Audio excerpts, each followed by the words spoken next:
ब्रह्मांडीय ऊर्जा और आरोग्य का रहस्य।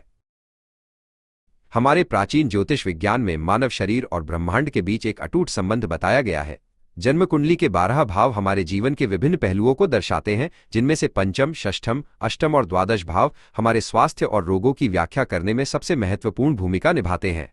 ये केवल ग्रहों की चाल नहीं, बल्कि ऊर्जा का वो प्रवाह है जो हमारे अंगों को प्रभावित करता है। कुंडली का पंचम भाव पेट और पाचन तंत्र का केंद्र माना जाता है। जब इस भाव में मंगल, शनि और राहु जैसे पाप ग्रहों का संयोग होता है तो शरीर की आंतरिक अग्नि असंतुलित हो जाती है। मंगल की तीक्ष्णता और शनि की शुष्कता मिलकर पेट के रोगों को जन्म देती है, जिससे व्यक्ति को अक्सर पेट में जलन और गैस की समस्या बनी रहती है। यदि पंचम भाव पर राहु का गहरा प्रभाव हो तो ये अग्नि को अनियंत्रित कर देता है। मंगल की गर्मी और राहु का भ्रम मिलकर पेट में अल्सर और फोड़े जैसी गंभीर स्थितियां पैदा करते हैं। ये योग शरीर के भीतर एक ऐसी रासायनिक प्रतिक्रिया शुरू करता है जो ऊतकों को नुकसान पहुंचाती है और पाचन तंत्र की कार्यक्षमता को बाधित करती है। राहु और केतु की महादशा या अंतर्दशा मानव की भूख और भोजन ग्रहण करने की क्षमता पर सीधा प्रभाव डालती है। राहु जहां असामान्य और अनियंत्रित भूख या भोजन के प्रति अरुचि पैदा करता है, वहीं केतु पाचन क्रिया को मंद कर देता है। इन छाया ग्रहों का प्रभाव व्यक्ति के पोषण स्तर को गिरा सकता है, जिससे शरीर में कमजोरी महसूस होने लगती है। बृहस्पति, गुरु को जीवन का कारक और शनि को अवरोध का स्वामी माना जाता है। जब गुरु और शनि का अशुभ योग कुंडली के महत्वपूर्ण भावों में बनता है तो ये यकृत, लीवर और गुर्दों, किडनी को प्रभावित करता है। यह मेल अक्सर पीलिया, जॉन्डिस जैसी बीमारियां देता है, जहां गुरु की विस्तारवादी ऊर्जा शनि के संकुचन से बाधित हो जाती है।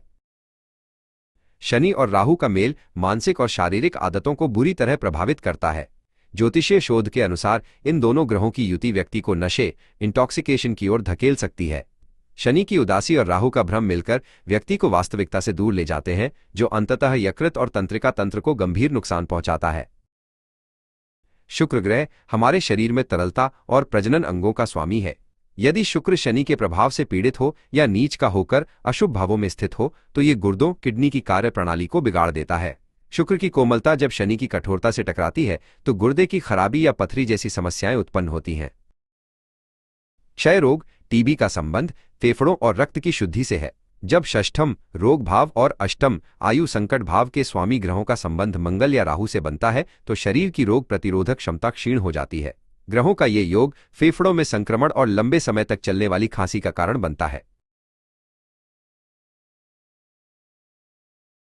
चर्म रोग या त्वचा से संबंधित बीमारियां अक्सर मंगल और शनि के अंतर्विरोध का परिणाम होती हैं। मंगल का रक्त पर शासन और शनि का त्वचा पर प्रभाव जब दूषित होता है तो एक्जिमा, खुजली या अन्य त्वचा संक्रमण होते हैं। द्वादश भाव में इन ग्रहों की उपस्थिति अस्पताल जाने की नौबत ला सकती है।